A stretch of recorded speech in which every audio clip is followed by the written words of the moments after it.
बरोबर आहे. हा, बसताना फक्त रिलॅक्स बसायचे.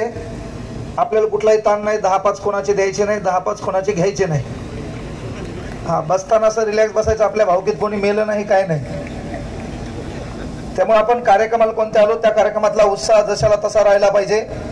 जी लोक, कारण सर्वात महत्वाची गोष्ट आहे, आज आपण आपला समाज असेल. मृणाल दादा या ठिकाणी म्हणू लागले की बाबा आमच्या कमिटीवर लोकांनी डायलॉग आणले, आम्हाला ताण दिला, टेन्शन दिलं. पण एक गोष्ट लक्षात ठेवा की आपण बाबासाहेब आंबेडकरांच्या चळवळीमध्ये काम करत असाल आणि आयरे गैरे नथू खैरे आपल्यावर बोलत भी असतील, एक गोष्ट आवर्जून लक्षात ठेवायची. अगर तुम्हारे पीठ पीछे तुम्हारी बात हो रही है, अगर तुम्हारे पीठ पीछे तुम्हारी बात हो रही है, इसका मतलब भैया तुम्हारे में कुछ बात है. अगर तुम्हारे पीठ पीछे तुम्हारी बात हो रही है, इसका मतलब तुम में कोई बात है. अगर पीठ पीछे तुम्हारी निंदा हो रही है, इसका मतलब तुम जिंदा है. कारण आपण गेल्यावर तर लोक चांगलंच म्हणणार आहेत, जिवंतपणे आपल्याला त्रास झाला पाहिजे. अरे आपण किस खेत की मुली आहे, आपल्या बापाला त्रास झाला तर आपलं काय करायचं. आपली पिढीने पिढी गेलं ना, अनेक गोष्टी सहन कराव्या लागल्या. त्यामुळे ही गोष्ट लक्षात घ्या की बाबा आज या ठिकाणी पाऊस होता. वेळ प्रसंगी तुम्हाला वाटलं असेल की 10-20 खुर्च्या कमी आहेत. त्या काळी विवेकानंद म्हणले 12 लोक द्या, मला जगाचं चित्र बदलायचंय. पुढे बाबासाहेब म्हणले 12 जास्त व्हायलेत, मला 5च लोक द्या, मी जगाचं चित्र बदलतो. अरे त्या काळी आपल्या बापाला 5 लोक भेटले नाही. वामनदादा कर्डकांना म्हणावं लागलं की भीमा तुझ्या मताची 5 लोक असती, तयाच्या तलवारीची न्यारीच टोक असती. वाणीत भीम आहे, करणीत भीम असता, वर्तंत या पिलाचे न्यारेच चोक असते. त्याला धरण्यात आपल्या हातात काय असणार. त्यामुळे ही गोष्ट आवर्जून लक्षात घ्या की त्यांना त्या काळी लोक भेटले नाही. इथं तर प्रत्येक जण आपला संसार आहे, आपला परिवार आहे, कोणालाही समाजासाठी काही घेणं देणं नाही. त्यामुळे आपलं काम आहे काहीतरी जगासाठी द्यावं लागेल, या जगासाठी काही करावं लागेल. या ठिकाणी नुकताच UPSC क्रॅक करणाऱ्या एका गुणवंत विद्यार्थ्याचा सत्कार झाला. या ठिकाणी MPSC क्रॅक करून DYSP पदाला गवसणी घालणाऱ्या एका मुलाचा सत्कार झाला. मी या ठिकाणी आपल्या समाजातून पुढे जाणाऱ्या, शिक्षित असणाऱ्या गुणवंतांना एक सांगू इच्छितो, लक्षात घ्या. एक समाज आहे, त्या समाजात निश्चित पडलेली ग्लानी आलेली परिस्थिती आहे. त्या परिस्थितीतून आपल्याला बाहेर काढावं लागेल. अरे जगातलं सर्वात मोटिवेशन काय असेल, आणि जर वाटलं बी समजा आपली परिस्थिती वाईट आहे, ताण द्यायली, तर बाबासाहेब आंबेडकरांच्या चेहऱ्याकडे पहा, बाबासाहेब आंबेडकरांच्या फोटोकडे पहा, आणि चौकामध्ये हातात संविधान घेऊन असं बोट करून आपला बाप आपल्याला म्हणायला अरे भेऊ नको, मी त्या पाठीशी उभा आहे. ती गोष्ट आपण लक्षात ठेवून त्या यशाला गवसणी घालण्याचा प्रयत्न करा. तेच काम बाबासाहेबांनी केलं. काय केलं? बाबासाहेब आंबेडकर कायदा मंत्री आहेत, आणि कायदा मंत्री असताना एक UPSC परीक्षा पास होणारा एक विद्यार्थी आला. तो UPSC पास होणारा विद्यार्थी बाबासाहेबांना भेटायला आला. आता आपल्याला एका मंत्र्याला भेटायचंय, मंत्र्याचे काही आदेश असतील, मंत्र्याच्या काही सूचना असतील, मंत्री आपल्याला काही आगलं वेगळं सांगेल. आणि बाबासाहेब आंबेडकर पेपर वाचू लागले. पेपर वाचता वाचता बाबासाहेबांची नजर त्या नवीन UPSC क्रॅक झालेल्या पोराकडे गेली. बाबासाहेबांनी विचारलं काय झालंय. त्यांनी सांगितलं UPSC क्रॅक झालोय, आता कलेक्टर होणार आहे. बाबासाहेबांनी सांगितलं एक काम कर, खाली लाल दिव्याची गाडी आहे, एक ड्रायव्हर घे, एक अंगरक्षक घे, पुढच्या सीटवर बस, खाटात एम्ब्रेसवर हात ठेव, माग बॉडीगार्डला बसव, बाजूला गाडी ड्रायव्हर चालक असेल. ज्या ठिकाणी तू शिकला, ज्या ठिकाणी तू राहत होता, ज्या गल्ली बोळात तुझी माय तुला शिकवत होती, त्या ठिकाणी ती गाडी घेऊन जाय. त्या गाडीमध्ये तो बसला, एम्ब्रेसवर थाटात हात ठेवलेला आहे, गाडी चालवायला ड्रायव्हर आहे, माग अंगरक्षक बसलेला आहे. तो गाडी घेऊन त्या कुठंतरी बोलीत गेला, त्या गल्लीमध्ये गेला, त्या गल्लीत त्यानं चक्कर मारली.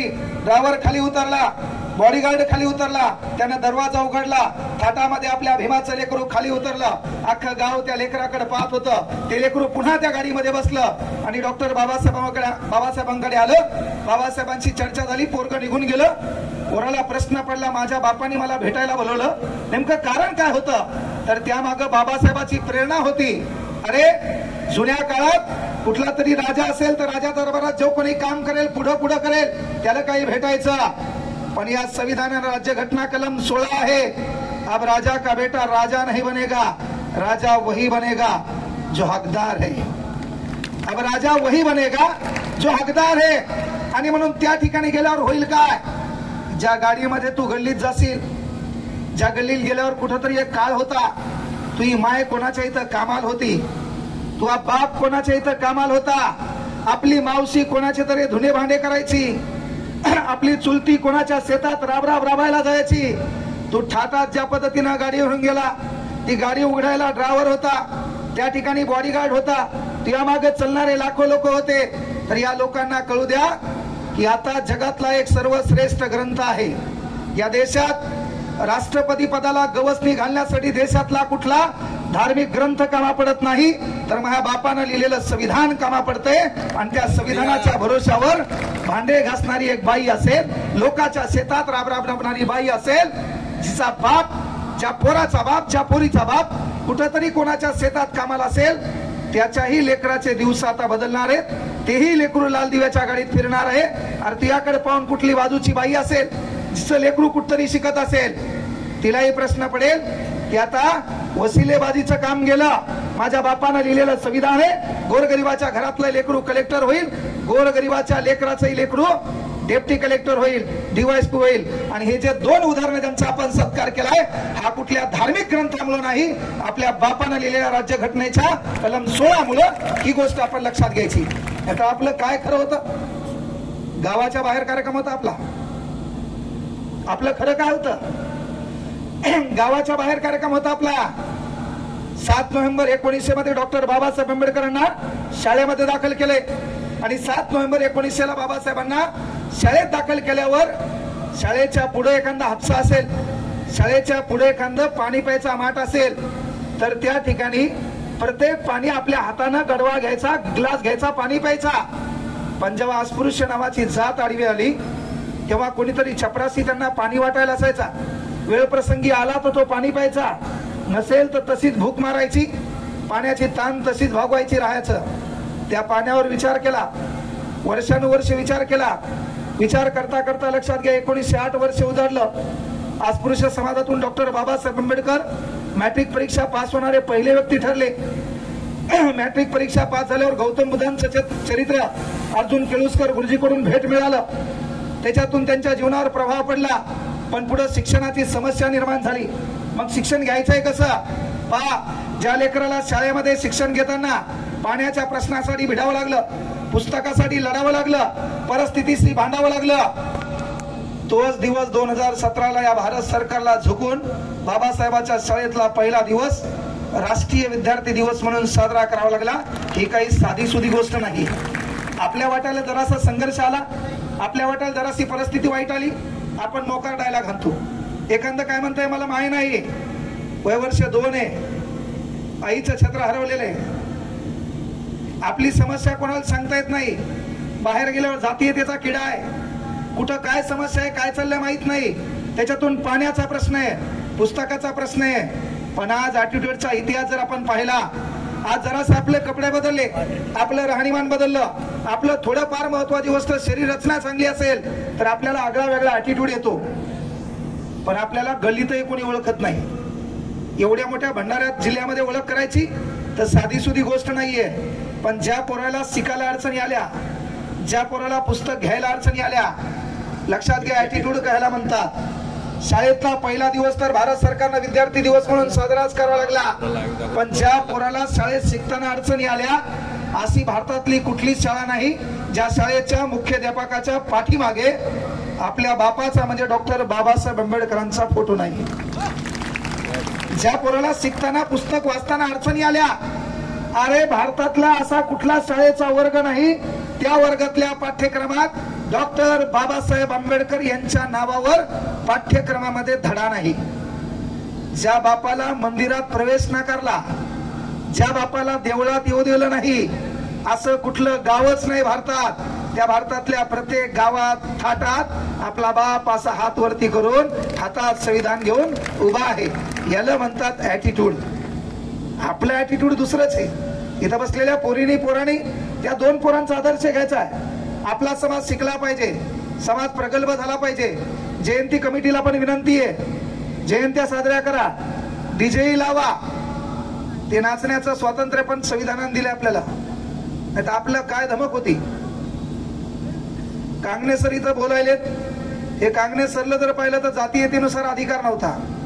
कांगणे सरला ट्युशन घ्यायचा अधिकार काय नव्हता, तो दिला कोणा? संविधानानं. आणि म्हणून इथं भारतीय व्यवस्थेत राबणाऱ्या लोकांनाही सांगतो की तुम्ही काही करा, पण शेवटी कायद्यापेक्षा मोठं कोणी नाही. सामान्य उदाहरण घ्यायचं, तुमचं विहार असेल, मस्जिद असेल, मंदिर असेल, तर एक गोष्ट लक्षात घ्या, मंदिर कोणाच्या हातात आहे? पुजाऱ्याच्या. मंदिर कोणाच्या हातात आहे? पुजाऱ्याच्या. पुजारी कोणाच्या हातात आहे? ट्रस्टीच्या. ट्रस्टी कोणाच्या हातात आहे? महाराष्ट्र सरकारच्या. महाराष्ट्र सरकार कोणाच्या हातात आहे? केंद्र सरकारच्या. केंद्र सरकार कोणाच्या हातात आहे? संसदेच्या.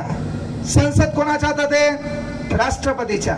राष्ट्रपती कोणाच्या हातात आहे? संविधानाच्या. आणि संविधान कोणाच्या हातात आहे? आपल्या बापाच्या. त्यामुळे एक गोष्ट आवर्जून लक्षात घ्या, काळ बदललाय. सर म्हणू लागले मंगेश सर भिण्याची, अरे भिण्याचा विषय खलास आहे. क्रांती करणारे लोक आपण आहेत, विद्रोह करणारे लोक आपण आहेत, आपल्याला भिण्याची काय गरज आहे? अरे विनाशाशी आम्ही आमचे नाते जुळले असते तर आम्ही आमच्या घरात साप पाळले असते. जरा चुकून बुद्धाची ओळख झाली नसता तुम्हालाच काय, तुमच्या बाप जाद्यांना हे जिवंत जाळले असते. ती ताकद आहे, ते रक्त आहे. विषय काय, कुठतरी सम्यकतेचा विचार येतो, समानतेचा विचार येतो. पण आजही आपल्या देशामध्ये बाबासाहेब आंबेडकर म्हणल्याच्या नंतर काही भांडगुळांना वाटतंय की ही मक्तेदारी केवळ एका समाजाची आहे. बाबासाहेब आंबेडकर ही मक्तेदारी कुठल्या समाजाची नाही. बाबासाहेब आंबेडकर हे राष्ट्राची अस्मिता आहे. बाबासाहेब आंबेडकर हे राष्ट्राचं भूषण आहे. मी तर पहिली गोष्ट डॉक्टर बाबासाहेब आंबेडकरांना भारतरत्न म्हणतच नसतो का, तर भारतरत्नाचा कार्यक्रम आहे राज्यघटना कलम 18 उपकलम 1. 1954 पासून पुरस्कार सुरू. 1954 ला पहिल्यांदा 3 जणांना पुरस्कार, Sarvepalli Radhakrishnan, C Rajagopalachari, C V Raman. आपल्या महाराष्ट्रातल्या महत्वाची गोष्ट 9 लोकांना पुरस्कार. महर्षी कर्वे 1958, 1963 पांडुरंग वामन काने, 1983 आचार्य विनोबा भावे, 1990 मृत्यूनंतर जाहीर केला आहे डॉक्टर बाबासाहेब आंबेडकर दिला 1991 सामाजिक न्याय वर्ष, 1992 जमशेदजी टाटा, 2001 लता मंगेशकर, 2008 पंडित भीमसेन जोशी आणि 2019 नानाजी देशमुख. हे झाले महाराष्ट्रीयन लोक. अलीकडे आपण पाहिलं तर हा पुरस्कार पी.व्ही. नरसिंहराव, चौधरी चरण सिंग, बरोबर आहे का, अलीकडे दिलेला पुरस्कार. कर्पुरी ठाकूर, लालकृष्ण अडवाणी. त्याच्या अगोदर पुरस्कार पाहिला असेल आपण, हा नानाजी देशमुख, भूपेन हजारिका. त्याच्या अगोदर जर आपण पाहिलं प्रणव मुखर्जी, पंडित मदन मोहन मालवीय, अटल बिहारी वाजपेयी, सचिन तेंडुलकर. हा भारतरत्न तुम्ही दिला त्या सर्व सन्माननीय व्यक्तींचा सन्मान आहे. पण एखाद्याला भारतरत्न पुरस्कार मिळाल्याच्या नंतर आमच्या गोरगरीब लेकरांचं भविष्य वाटोळं लावण्याचं काम एखादा क्रीडा खेळाडू करत असेल आणि त्याच्यातून वारंवार युट्यूबला, वारंवार फेसबुकला काही भिकार चोट येऊन आमच्या गोरगरिबांना चटका लावण्याचं काम करत असतील तर अलीकडे डायलॉग गाजलाय, जंगली रमी पे आओ ना महाराज. आणि या जंगली रमी पे आओ ना महाराजांना आपल्या लेकराचं नुकसान झालंय. म्हणून आपलं कोण आणि परक्यातलं आपलं कोण हे ओळखणं काळाची गरज आहे. तीच बाबासाहेबांना आपल्याला कृपा दिलेली आहे, तीच संविधानाने आपल्याला ताकीद दिलेली आहे की आपल्याला आपले लोक ओळखता आले पाहिजे. आणि ते ओळखल्याशिवाय पर्याय नाही. जयंती कमिटीला मी विनंती करतो, पुढच्या काळात जेवढे कार्यक्रम तेव्हा एवढा मोठा शो ऑफ करायची गरज नाही. एवढा मोठा स्टेजही टाकू नका. इथं बसलेला प्रत्येक जण मान्यवर आहे आणि इथं बोलणारा प्रत्येक जण जो बोलतो ते आगळ्या वेगळ्या कुठल्या धार्मिक ग्रंथामुळे नाही, डॉक्टर बाबासाहेब आंबेडकरांनी लिहिलेल्या संविधानामुळे आहे. म्हणून त्यालाही बसायला खुर्चीची गरज नाहीये. कारण ज्यांना कोणाला खुर्च्या भेटल्या ती खुर्ची भेटण्याची ताकद संविधान आहे. आपल्या बापानं काय केलं, पहिल्यांदा काय लिहावं लागलं, गाणं गाजलं ना, लाल दिव्याच्या गाडीला तुझं वरदान. अरे का बाबा, 1930 ला गोलमेज परिषद होती. 1930 ला गोलमेज परिषद होती. या गोलमेज परिषदेमध्ये प्रत्येक जण आपापले मुद्दे मांडू लागले. पण या मुद्द्यामध्ये डॉक्टर बाबासाहेब आंबेडकरांनी मांडलेला मुद्दा पहा, अस्पृश्यांसाठी स्वतंत्र मतदारसंघ. म्हणजे जेव्हा आपल्याला कळत नव्हतं तेव्हा आपल्या पिढ्याचा उद्धार करण्याचं काम आपल्या बापानं केलंय. ते राजकीय केलंय, शैक्षणिक केलंय, सामाजिक केलंय, आर्थिक केलंय. काय केलं बाबा? अरे त्या ठिकाणी गांधीजीने विचार मांडले, प्रत्येक विचारवंतांनी विचार मांडले. मात्र गोलमेज परिषदेमध्ये डॉक्टर बाबासाहेब आंबेडकर म्हणतात की आम्हाला अस्पृश्यांसाठी स्वतंत्र मतदारसंघ पाहिजे. याचं कारण काय? या महाराष्ट्रामध्ये, या भारतामध्ये आज जातीयतेचं कारण करून अनेक नेते येतील. जाऊ दे, आपल्याला त्याच्याशी काही घेणं नाही.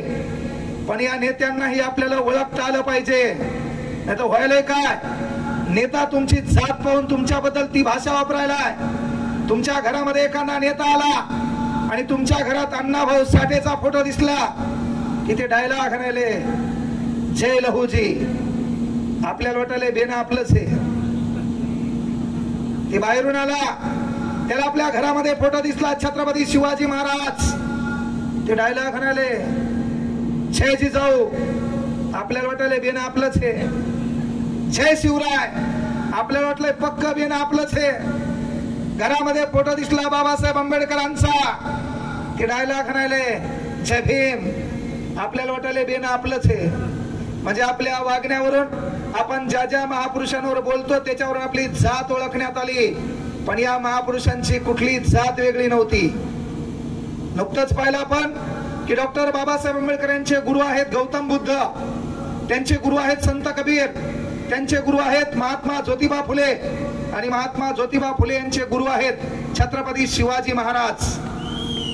त्यांचे गुरु आहेत छत्रपती शिवाजी महाराज. म्हणजे यांची विचारधारा जर तुम्ही विचारात घेतली तर ती कुठल्या जातीपातीच्या पलीकडे फक्त त्यांनी एक धर्म मानला. तो धर्म होता मानवता नावाचा.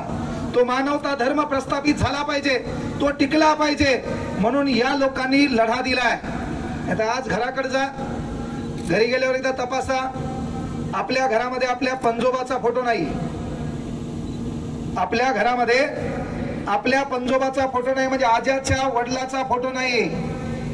आपल्या घरामध्ये आज्याच्या वडिलाचा फोटो नाही, आणि आज्याच्या वडिलाच्या वडिलाचा तर नाहीच. का? आपला आजा जगला आपल्या घरासाठी, आपला पंजोबा जगला आपल्या घरासाठी, आपला बाप बी झक मारायला फक्त घरासाठी. पण 133 वर्षानंतर 14 तारखेला 140 कोटी लोक एका बापाचं चित्र हृदयात साठवणार आहेत. त्यांचं नाव डॉक्टर बाबासाहेब आंबेडकर आहे. कारण तो बाप जगला आपल्यासाठी, म्हणून लक्षात ठेवला आपण. मग जी लोक लोकांसाठी जगतात तीच लोक लोकांच्या लक्षात राहतात. ते आपल्याला कळणं काळाची गरज आहे. आणि ते जर आपल्याला आता कळालं नाही तर येणारा काळ मात्र आपला वाईट आहे. म्हणून मी काय म्हणलं की येणाऱ्या राजकीय लोकांनी काय केलं? अरे ओळखलं आपल्या घरात फोटो कोणाचा आहे, त्या पद्धतीचं अभिवादन केलं. पण आता एक कार्यक्रम बिघडायचा आहे. येणारा नेता आपल्या घरामध्ये आला, त्यानं दरवाजा उघडला, दरवाजातून आपल्या घरात एंट्री मारली ना मारली. त्यानं घरातून एंट्री मारल्या त्याला 2 फोटो एकमेकाच्या आजूबाजूला दिसले पाहिजे. डॉक्टर बाबासाहेब आंबेडकर आणि छत्रपती शिवाजी महाराज. बाहेरून आलेला नेता कोमात गेला पाहिजे. नेमकं आतलं देणं आहे कोणाचं? टाळ्या वाजवायच्या तर सर्वांनीच वाजवायच्या, नाही तर मरीवाल्यावानी बसायचं नाही. मरेल कार्यक्रम जमत नाही. संख्या कमी असली तरी चालते, पण ते दर्दी पाहिजेत. या बायकोचं टेन्शन घेऊन इथं काय आला तू? है ना? त्याला ताण हे ती बसली म्हणून बसायले, नाहीतर मग आता विचार ठरलेला आज जातो एकदा नागपूर रोडला, नवीन ओपनिंग झाली म्हणा. आणि मी बोललेल्या गोष्टी ज्याला कळत नाही ते नाबालिक आहे. इथं बसलेल्या पोरींना पण विनंती आहे, अभ्यास करा, आता मोय आहे मोय. कार्यक्रम बिघडायला ताई आपला. इंस्टाग्राम, फेसबुक महत्वाचं नाही. कारण स्टेटस ठेवल्यानं माणसाचं स्टेटस बनत नाही. ज्याचं स्टेटस असतंय का, लोक त्यांचं स्टेटसला ठेवतात. म्हणून पहिले स्वतःचं स्टेटस बनवायचं शिका. 140 कोटी लोक स्टेटस ठेवणार आहे का? त्यावेळेस स्टेटस बनलंय है ना. He was, we R because he was. आपण आहोत ते होते म्हणून. आणि म्हणून ही गोष्ट लक्षात घ्यावं, नाही तर आपण क्षणभंगुर विषय. आमची पोरगी, आमचं पोरग बेजार आहे. पोरीन तर कुठून गाणे आणले काय माहित है ना. आता तर नवीन आले, पिचली माझी बांगडी बांगडी. तिचे हावभाव, कच्चा बदाम पक्का बदाम, मै नाही तो कोण दे. कुठून आणलं काय माहित. त्याच्यानंतर तिची इंग्रजी, बापा with my seesaw. With my bestie, with my bro, ते बी मानलेला सका नाही. बरोबर नाही, तुम्ही सर्व सारखेच आहेत मला माहिती आहे. त्याच्यात पुन्हा हिनं कुठून जायला लागला हिचा फोटो स्नॅपचॅट. आमच्या पोराला माहित आहे ताई दिसायला कशी आहे, पण तिनं ग्लो आणला स्नॅपचॅटला. त्याच्यात पुन्हा आली वरतून है ना, so beautiful, so elegant, just looking like a wow. हे भंगार चाळे जरासे कमी करावं लागतील आपल्याला, कळलं का? अरे आपण इंस्टाग्रामला फेसबुकला आपल्याला कोणी फॉलो करावं असं म्हणायचं काम पडू नये, कळलं का? ज्या पोराचा UPSC मध्ये रिझल्ट आला का त्याला लोकायला म्हणायची गरज पडली नाही. त्याचं स्टेटस जे जे संपर्कात होते का तेवढ्या सर्वांनी ठेवलं का? त्यानं वैयक्तिक त्याचं स्टेटस निर्माण केलं म्हणून. त्यामुळे मीडियाने तुमचा शोध घेतला पाहिजे, मीडियाने तुमचा शोध घेतला पाहिजे. किती दिवस भाषण ऐकायचं, किती दिवस खाली बसायचं है ना. मी स्वतःला भाग्यवान समजतो. माझ्या जीवनाचं जे काही माझ्या मायबापाचं पुण्य आहे ती माझ्या कामा आली का? ज्या बाबासाहेब आंबेडकरांवर बोलता बोलता मी व्हायरल झालो, माझं अख्खं आयुष्य बदललं. आज मी भाग्यवान याच्यामुळे समजतो की याच ग्राउंडला, याच स्टेडियमला, याच प्रांगणात 1954 मध्ये आपल्या बापाचा बाप बोलून गेलेला आहे. त्यांचं नाव डॉक्टर बाबासाहेब आंबेडकर आहे. आणि त्याच्यानंतर मला ते स्वातंत्र्य बोलण्याचं मिळाले, याबद्दल मी स्वतःला भाग्यवान समजतो. पुन्हा भाग्यवान का? मीच म्हणत असतो की बाबासाहेब आंबेडकरांच्या बाजूला तुमचा फोटो लावू नका. फोटो बी लावला आणि त्याच्या बाजूला तू हा चष्मा असेल, मग तुला टाइम लावून वार पाहिजे. बाबासाहेब आंबेडकरांच्या बाजूला तू हा फोटो, ते बी चष्मा लावून आणि लिंबा खालचा गॉगल का? आपल्याला सूट झालं पाहिजे. आपल्याला सूट का झालं पाहिजे? अरे बाबासाहेब आंबेडकर एका कार्यक्रमाला बसले होते, अशी शेवटची चेअर होती आणि त्याच्या बाजूला एक खुर्ची रिकामी होती. पहा लक्षात घ्या, फाटल्या कपड्यावरून बी जगाच्या विचाराची उंची गाठणारे 2 समाज सुधारक विचारवंत संत या महाराष्ट्राला लाभलेले आहेत. संत तुकडोजी महाराज आणि संत गाडगे बाबा. कार्यक्रम चालू होता, बाबासाहेब आंबेडकर असे शेवटी बसलेले आणि एक खुर्ची रिकामी आहे. कारण मी का म्हणलो फोटो लावू नका?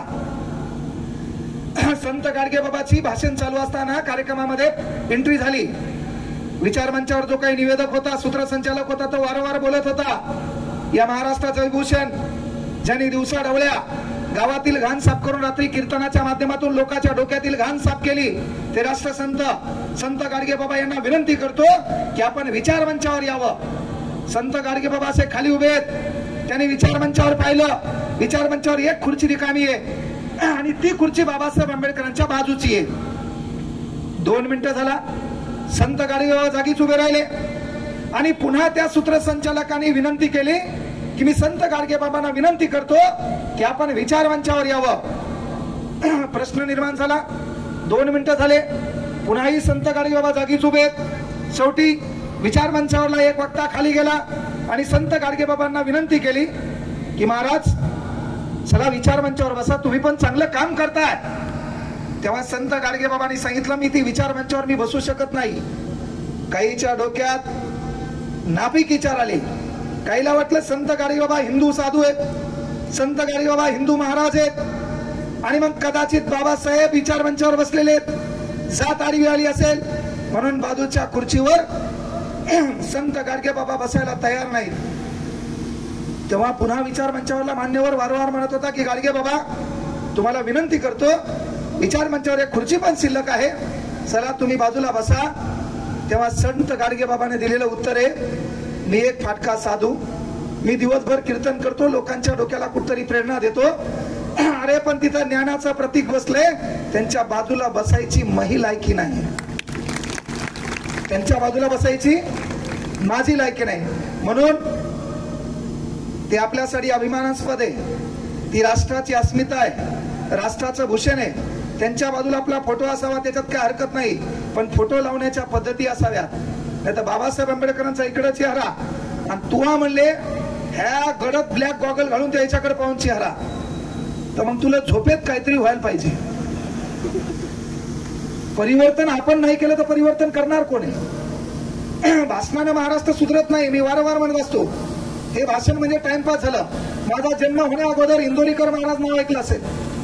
इंदोरीकर महाराजांनी प्रबोधन केलं, खरं हे ते मांडण्याचा प्रयत्न केला, पण इंदोरीकर महाराजांना देखील लोकांनी कॉमेडीमध्ये घेतलं. आपलाही कार्यक्रम तेच होऊ नये. लोकांना हसणं बरं वाटतंय, इथून गेल्यावर म्हणते त्याचं काम हे बोललं होतं, निघून गेलं. कारण हा महाराष्ट्र भाषणानं, डायलॉगनं, कोणीतरी प्रबोधन केल्यानं सुधारणार नाही. कसं असतं तर मला सांगा, या जगात सर्वाधिक देव कोणत्या देशात आहेत? जोरात उत्तर द्या मला. भारत देशात. जोरात आवाज आला पाहिजे. कुठे? या जगात सर्वाधिक संत कोणत्या देशात आहेत? जोरात उत्तर द्यायचं. मर्याली का? हा, जोरात. कोणत्या देशात आहेत? या देशात सर्वाधिक प्रबोधनकार कोणत्या देशात आहेत? या देशात सर्वाधिक साधू कोणत्या देशात आहेत? या जगात सर्वाधिक जास्त कीर्तनकार कोणत्या देशात आहेत? या जगात सर्वाधिक जास्त वक्ते कोणत्या देशात आहेत? या जगात सर्वाधिक जास्त व्याख्याते कोणत्या देशात आहेत? जोरात सांगा. कुठे आहेत? तरी सांगा. सर्वाधिक दलिंदर कोणत्या देशात आहेत? कोणत्या जगात आहेत? या देशात आहेत का नाही? अरे मला सांगा, इथं भाषणानं फरक पडला असता तर पानपोई माहिती ना? पानपोई, पानपोई पाणी असते रस्त्याने मोफत, असा माठ बी ठेवलेला असतो. काय म्हणतात? प्याऊ माहिती आहे ना? प्याऊ भाऊ, त्याचा ग्लास साखळदानात बांधून ठेवावा लागतो. त्याचा ग्लास आहे का?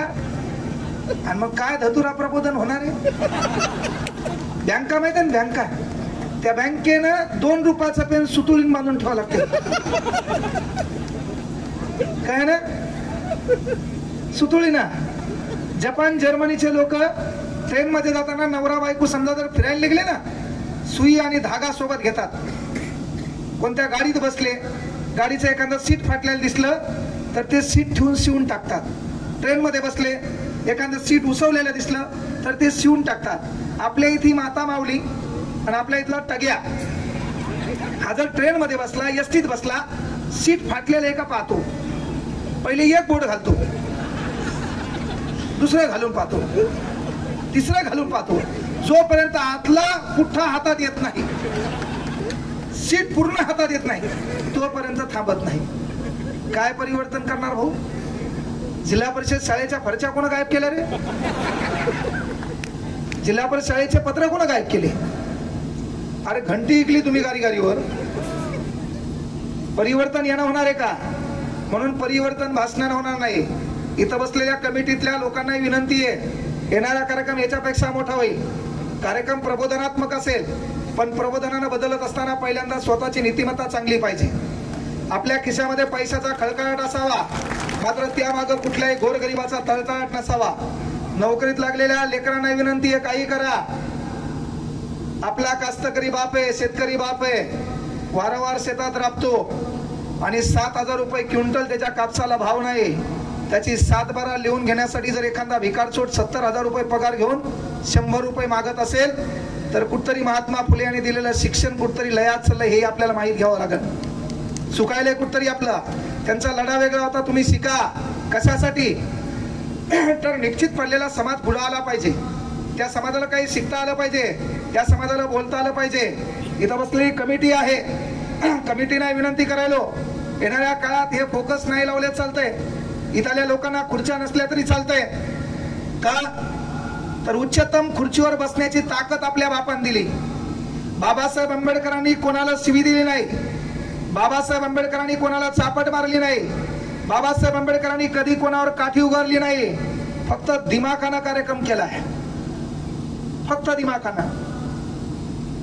अर्जुन केळुसकर सरांकडून पुस्तक मिळालं, मॅट्रिक परीक्षा पास झाले, पुढचं शिकायचंय.